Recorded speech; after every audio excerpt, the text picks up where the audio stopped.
Обично умерениот Конте поднесе оставка откако невообичаено жестоко го обвини крајно екстремно десничарскиот министер за внатрешни работи Матео Салвини дека во уривањето на владата се водел од лични интереси. Неодговорно е да се иницира криза на владата, рече Конте во Сенатот, откако Салвини ја втурна Италија во политичка криза со шокантната најава на 8 август дека неговата антимигрантска партија Лига се повлекува од 14-месечната коалицијска влада со движењето 5 звезди. Овие две партии по долги разговори се согласија Конте да биде премиер пред тој да формира влада во јуни минатата година.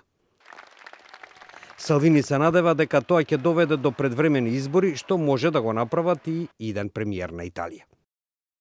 Promuovendo questa crisi di governo ti sei assunto una grande responsabilità di fronte al Paese.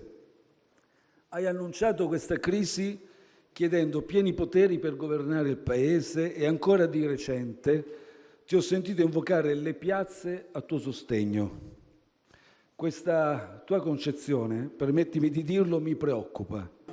Веднаш по седницата Салвини изјави дека е слободен човек и оти не се плаши од мислењето на италијанците. Тој исто така ги осуди, како што рече, навредите од премиерот. Agli atti di oggi rimane un discorso del Presidente del Consiglio di insulti a una forza politica che rappresenta milioni di italiani. Како и да е, овој потек ја остави третата поголемина економија во еврозоната во политички вакуум, се додека председателот Матарела по разговорите со партиите во наредните денови не реши што понатаму.